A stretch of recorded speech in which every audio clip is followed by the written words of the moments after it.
Welcome to you all at my YouTube channel Study Time with SK. Hello, this is Sonali Kumari और इस video में हम बात करने वाले हैं ECO 09 money banking and financial institutions के इम्पॉर्टेंट क्वेश्चंस आपके सामने हैं। Question number 1 short notes. यहाँ पर कुछ पॉइंट्स हैं हमारे पास शॉर्ट नोट्स की जो एज अ क्वेश्चन भी आपके एग्जाम में पूछे जाते हैं। अभी जब हम क्वेश्चंस देखेंगे वहाँ पर आप पाएंगे कि बहुत सारे ऐसे क्वेश्चंस हैं जो इन्हीं पॉइंट्स से बने हुए हैं। तो आप चाहें तो इन पॉइंट्स के अपने पास स्क्रीनशॉट ले सकते हैं या कहीं नोट डाउन कर सकते हैं, या अगर आपकी प्रिपरेशन कंप्लीट हो चुकी है तो आप इनके आंसर्स भी दे सकते हैं। इसके बाद क्वेश्चन नंबर 2 है हमारे पास, what is inflation? Briefly discuss its effects, state the factors responsible for inflation, state the monetary and fiscal measures for controlling inflation, explain its various forms, why should inflation be controlled। यहाँ पर ये जो question number 2 आप देख रहे हैं ये इतना लेंदी एक्चुअल में नहीं पूछा जाता है। हमने इन्फ्लेशन के साथ जो क्वेश्चंस बनते हैं, जो पॉइंट्स बनते हैं, उन सभी पॉइंट्स को एक साथ यहाँ पर आपके सामने रखा है ताकि आप इजीली इन पॉइंट्स को प्रिपेयर कर पाएँ। तो ये वो पॉइंट्स हैं जो इन्फ्लेशन के साथ आपके एग्जाम में पूछे जाते हैं। हमारे पास इस वीडियो के अंदर 24 क्वेश्चंस हैं। अगर आप इन सभी क्वेश्चन को अच्छे से कवर कर लेते हैं तो आप पाएंगे कि आपके क्वेश्चन पेपर का लगभग 90% जो पार्ट है वो इन्हीं क्वेश्चन से कवर हो जाएगा। क्वेश्चन नंबर 3 है, define money and it's characteristic features. Money क्या है और उसके कैरेक्टरिस्टिक फीचर्स को आपको यहाँ पर डिफाइन करना है। Describe the speculative motive of demand for money, what are the functions and significance of money.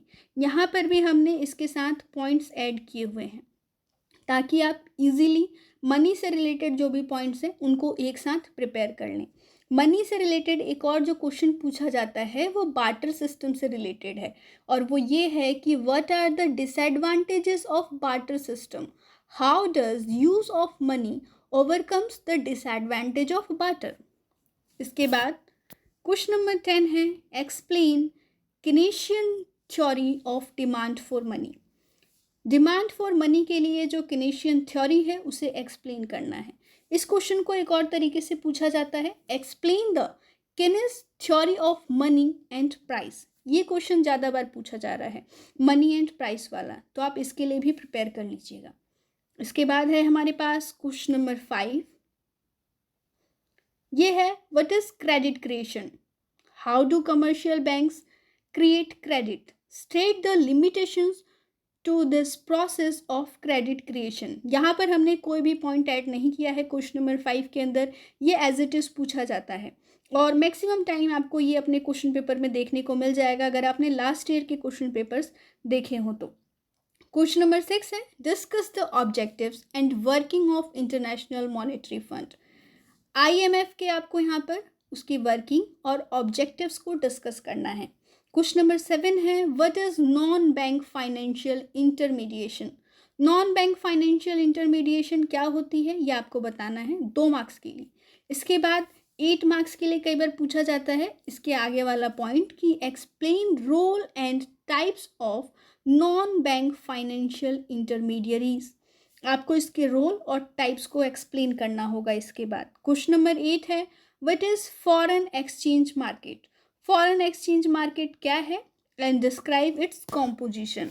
हमारे पास अब है question number 9, explain different types of exchange rate regimes, which one of the most appropriate for the present day conditions. सबसे पहले आप इस question के अंदर क्या करेंगे, एक्सचेंज रेट रेजीम्स को लिस्ट करेंगे, इसके बाद उनको डिफाइन करेंगे और इसके बाद एट द लास्ट आप एक स्टेंजा में बताएंगे कि कौन सा इसमें से टाइप है जो अप्रोप्रिएट है प्रेजेंट डे कंडीशन के लिए। क्वेश्चन नंबर 10 है अब आपके सामने, डिस्टिंग्विश बिटवीन। यहाँ पर आपको इन सभी के डिफरेंस बताने हैं और ये 11 क्वेश्चंस हैं, 11 पॉइंट्स आप कह सकते हो और यही हर बार पूछे जाते हैं, तो आप इन पॉइंट्स को ज़रूर प्रिपेयर कर लीजिएगा। एक और चीज़ की जो पॉइंट नंबर 7 है, unit banking and branch banking, इसके एडवांटेजेस और डिसएडवांटेजेस भी पूछे जाते हैं। तो ये डिस्टिंग्विश बिटवीन के पॉइंट्स आपके पास एक साथ। अब है हमारे पास क्वेश्चन नंबर 11 और ये है what is a central bank, explain credit control function of a central bank. इसके बाद है question number 12, explain the establishment, objectives and function of industrial finance corporation of India. IFCI का आपको यहाँ पर एस्टैब्लिशमेंट, ऑब्जेक्टिव और उसके फंक्शंस को एक्सप्लेन करना होगा। क्वेश्चन नंबर 13 है discuss the various motives for holding money with example. यहाँ पर होल्डिंग मनी के जो मोटिव्स हैं उसको, उसके डिफरेंट मोटिव्स को सबसे पहले तो डिस्कस करना है। इस क्वेश्चन में विथ डायग्राम बोला है तो आप डायग्राम के साथ करेंगे, कई बार विदाउट डायग्राम भी रहता है, विद डायग्राम नहीं लिखा होता है, तो वहाँ पर सिर्फ क्वेश्चन इतना ही पूछा जाता है कि discuss the various motives of holding money. Question number 14 है what is system of issuing currency note in India. Bharat में करेंसी नोट को इशू करने का क्या सिस्टम है वो आपको बताना है, फिर स्टेट करना है इसके प्रिंसिपल्स को। क्वेश्चन नंबर 14 था ये हमारे पास। इसके बाद है हमारे पास question number 15, explain the establishment, progress and objective of State Bank of India. SBI के आपको यहाँ पर उसका एस्टैब्लिशमेंट, ऑब्जेक्टिव और प्रोग्रेस को बताना है क्वेश्चन नंबर 15 के अंदर। क्वेश्चन नंबर 16 है explain the objectives and function of world bank. World bank का आपको यहाँ पर उसका फंक्शन और ऑब्जेक्टिव बताना होगा, एक्सप्लेन करना होगा। एक जो पॉइंट हमने इसके साथ ऐड किया है वो ये है कि critically evaluate the contribution of world bank towards the economic development of the under developed countries. और जिसके बाद है हमारे पास क्वेश्चन नंबर 17 और वो ये है कि discuss various instruments of credit control. Credit control के वेरियस इंस्ट्रूमेंट्स आपको डिस्कस करना है। क्रेडिट कंट्रोल पर एक क्वेश्चन ये भी बनता है कि explain the techniques of credit control used by RBI। इसके बाद है question number 18, what do you mean by international liquidity, discuss various proposals for raising international liquidity. Question number 19 है what are the functions of reserve bank of India. RBI के functions को आपको यहाँ पर बताना है। Explain the role of its promotional functions in the economy, और economy में इसके जो प्रमोशनल फंक्शंस हैं उसका क्या रोल है वो भी एक्सप्लेन करना है। इसके बाद है हमारे पास question number 20, what is meant by money market. आप मनी मार्केट से क्या समझते हैं।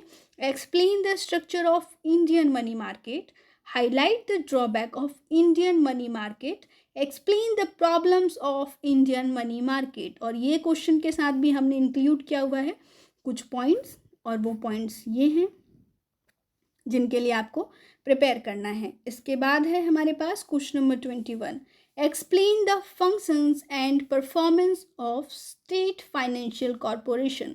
SFCs के आपको यहाँ पर फंक्शन और उसके परफॉर्मेंस के बारे में बताना है। इसके बाद है क्वेश्चन नंबर 22 और ये है evaluate the role of state financial corporation.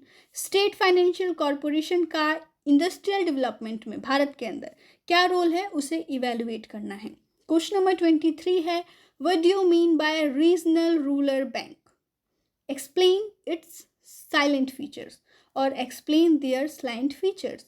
Question number 24 है और उससे पहले अगर आपको वीडियो पसंद आया हो तो वीडियो को ज़रूर लाइक कीजिएगा, अपने फ्रेंड्स के साथ शेयर करें, और अगर आप अभी तक हमारे चैनल पर नए हैं तो चैनल को सब्सक्राइब कर लीजिए, साथ ही साथ हिट कीजिए बेल का आइकन ताकि आपको हमारे वीडियोस के रिगार्डिंग सारे नोटिफिकेशंस ऑन टाइम मिलते रहें। किसी भी कोर्स के इंपॉर्टेंट क्वेश्चंस के वीडियोस अगर आपको चाहिए तो उसके लिए भी आप हमें कमेंट कर सकते हैं, उस कोर्स का कोड, साथ ही बता सकते हैं उस कोर्स के एग्जामिनेशन का डेट। क्वेश्चन नंबर 24 है what is a development bank, state the names of development banks created in India and explain the role of any one of them. एक क्वेश्चन जो हमने इसके साथ ऐड किया है वो ये है कि examine the role of NABARD in providing agricultural finance in India. तो ये 24 क्वेश्चंस थे हमारे पास ECO 09 के लिए। ये वीडियो आपके क्वेश्चन आपको एग्जाम में कितना हेल्पफुल रहा ये हमें ज़रूर कमेंट करके बताइएगा। तब तक के लिए स्टे ट्यून। जय हिंद, जय भारत।